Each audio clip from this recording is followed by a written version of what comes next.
வணக்கம். நான் உங்க friend Jaya Srinivasan. Welcome to veggies recipe. கருணக்கிழங்குல நம்ம எப்பயுமே மசியல் பண்ணுவோம், இல்லைன்னா வத்த குழம்புலாம் பண்ணுவோம்.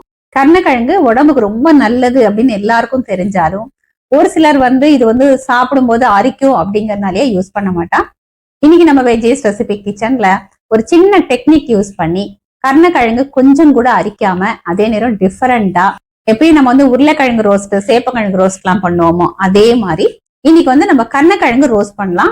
டேஸ்டும் அதே மாதிரி ரொம்ப நல்லா இருக்கும், கொஞ்சம் கூட அரிக்காது. நம்ம கருணக்கிழங்குல மசியெல்லாம் பண்ணா குழந்தையில அவ்வளவு விரும்பி சாப்பிட மாட்டான். ஆனா இந்த மாதிரி ரோஸ்ட் பண்ணி கொடுக்கும்போது எல்லாருக்குமே இது ரொம்ப பிடிக்கும். சாம்பார் சாதம், ரசம் சாதம், வத்த குழம்பு சாதம், தயிர் சாதம் இந்த மாதிரி சொல்லிண்டே போலாம். எதுக்கு தொட்டுண்டு சாப்பிட்டாலும் பிரமாதமா இருக்கும். கருணக்கிழங்கு வாங்கும் போது பழைய கிழங்கா பார்த்து வாங்கிக்கணும். அதாவது கிழங்கு நம்ம கையில எடுத்துட்டோம் அப்படின்னா லேசா வெயிட்டே இல்லாம இருக்கும். அது பழைய கிழங்கு. ஒருவேளை அது வெயிட்டா இருக்குன்னா புது கிழங்கு தான் எப்பயுமே அரிக்கும். ஒருவேளை புது கிழங்கு நம்ம வாங்கிட்டோம் அப்படின்னா ஒரு வாரமோ 10 நாளோ நீங்க அப்படியே வச்சுட்டேன்னா அது பழசாயிடும். அதுக்கப்புறம் நம்ம இந்த டெக்னிக்கை யூஸ் பண்ணி வேக வைக்கும் போது கொஞ்சம் கூட அரிக்காது. நீங்க தைரியமா பண்ணலாம். ஃபர்ஸ்ட் டைம் சேனலை பாக்குறீங்கன்னா ப்ளீஸ் சப்ஸ்கிரைப் பண்ணுங்க. பெல் ஐக்கானை கிளிக் பண்ணி ஆல் ஆப்ஷன் கொடுத்துட்டீங்கன்னா நான் போடக்கூடிய எல்லா வீடியோஸும் குவிக்கா உங்களுக்கு ரீச் ஆகும். வாங்க, கொஞ்சம் கூட அரிக்காம நல்லா மொறுன்னு இந்த கருணக்கிழங்கு ரோஸ்ட் குவிக்கா எப்படி பண்றதுன்னு பார்க்கலாம். கருணக்கிழங்கு ரோஸ்ட் பண்றதுக்கு 1/4 கிலோ கருணக்கிழங்கு எடுத்துட்டு இருக்கேன். கருணக்கிழங்குல நிறைய மண் இருக்கும். இதை கொஞ்ச நேரம் தண்ணியில போட்டு வச்சிட்டோம்னு வச்சுக்கோங்களேன், இந்த மண்ணெல்லாம் நல்லா கரைஞ்சிடும். கையால் நல்லா தேய்ச்சி அலம்பி எடுத்துக்கணும். குக்கர்ல 200 ml தண்ணி எடுத்துட்டு இருக்கேன். இதுல நம்ம அலம்பி வச்சிருக்கிற கருணக்கிழங்கு சேர்த்துடலாம்.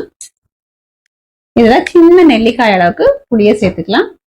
ஏன்னா சில பேருக்கு கருணக்கிழங்கு அரிக்கும் அப்படின்னு தோணும் இல்லையா, அந்த மாதிரி புளி சேர்த்துட்டோம் அப்படின்னா அரிக்காது.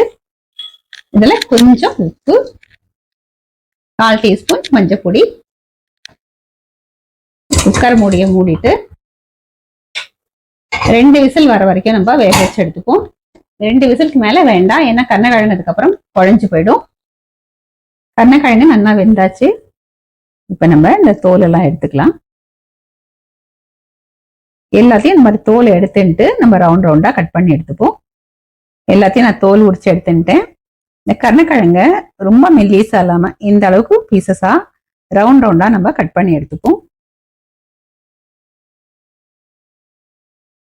குக்கர்ல 2 விசில் விட்டோம் அப்படின்னா இதை போல சாஃப்டா அது நேரம் குழையாம வெந்துடும்.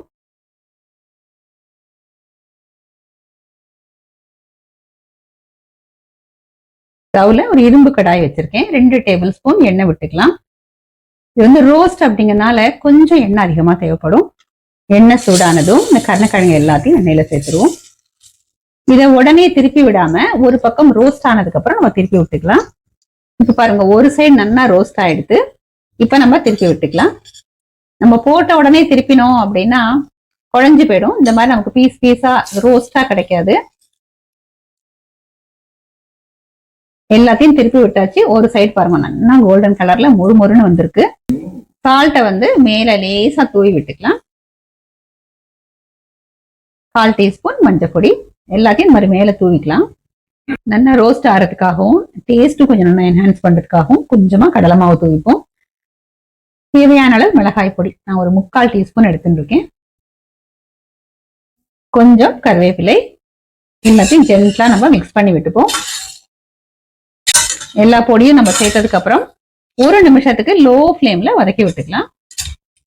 எல்லாமே நல்லா வதங்கி எடுத்து இப்ப சர்விங் பவுலுக்கு நம்ம மாத்திக்கலாம்.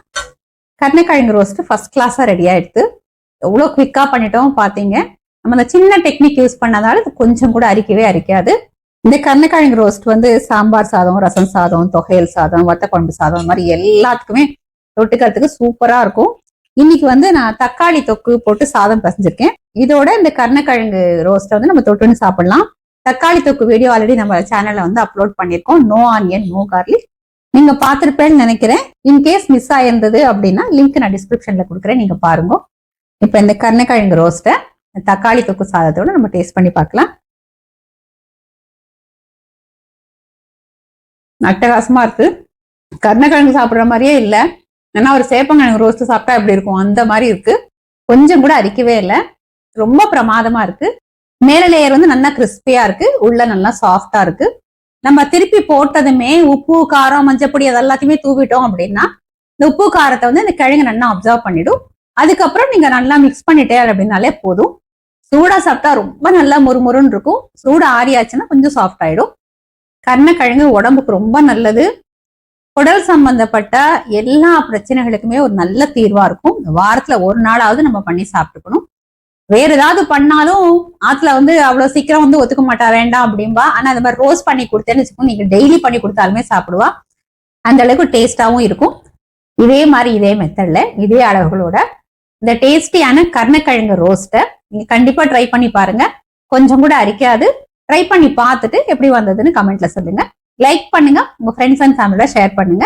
இன்னொரு புது ரெசிபியோட நாளைக்கு நான் உங்களை மீட் பண்றேன். தேங்க்ஸ் ஃபார் வாட்சிங்.